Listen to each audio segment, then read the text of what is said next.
Maddie Collins, and I have Iran in Central Asia, and I'm in Group 5. Iran in Central Asia was a cosmopolitan culture before Islam arrived in the area. It was made up of Buddhism, Zoroastrianism, Christianity, Judaism. The Arab conquest was from 649 to 752, and this is the Iran president, Mahmoud Ahmadinejad. This is just a general map of the area. Iran is there, and this is the rest of Central Asia here.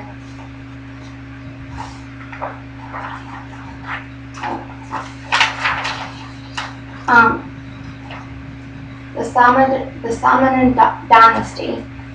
This was the first native dynasty after the Arab conquest. In this area, this was the time when Persian culture flourished.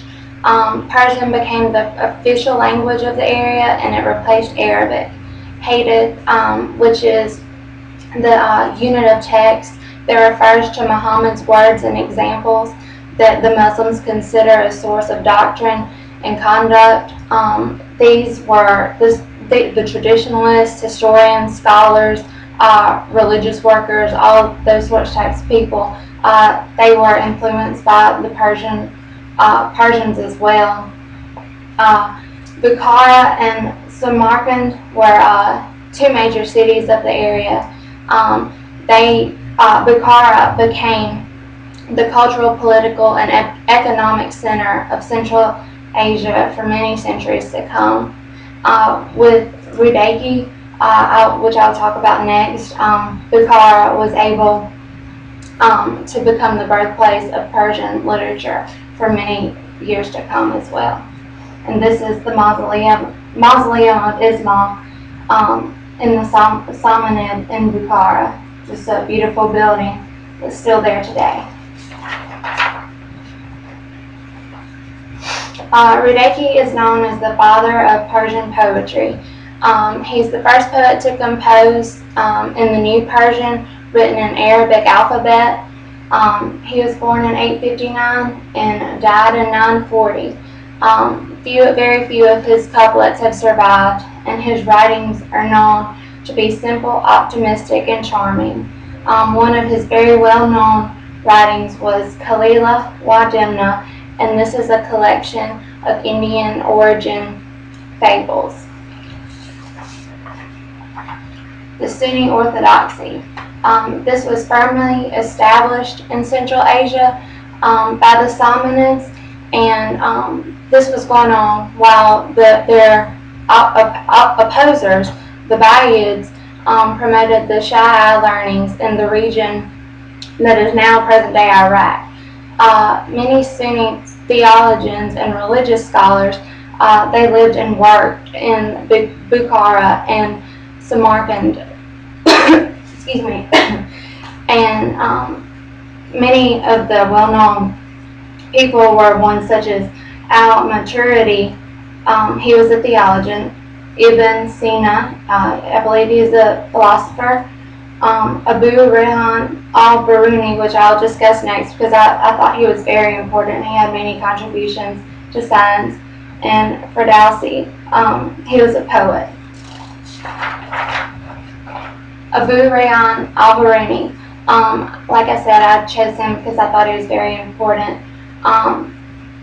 He had many great contributions to many diverse fields of science that earned him the title of Al-Ustado, which means Master of Excellence.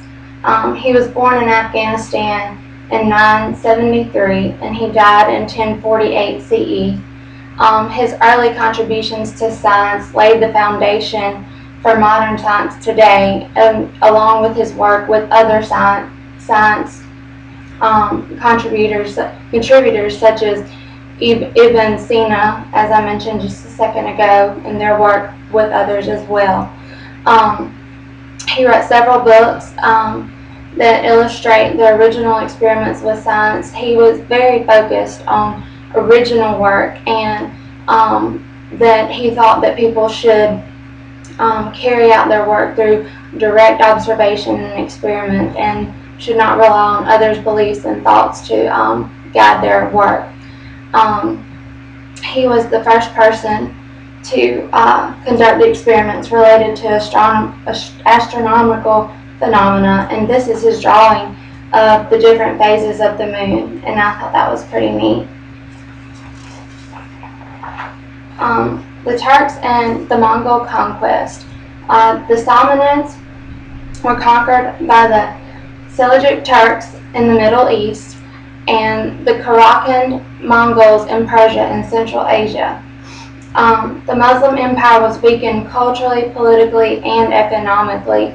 Agricultural recovery was still incomplete in the 20th century. Agricultural devastation was very great and very hard to recover from. The loss of trade revenues was also very tremendous, and on top of that, they lost the trade compounded when they lost trade, the usual trade from the caravan routes, when they decided to take trade to the sea, to India and China. That was also loss of trade.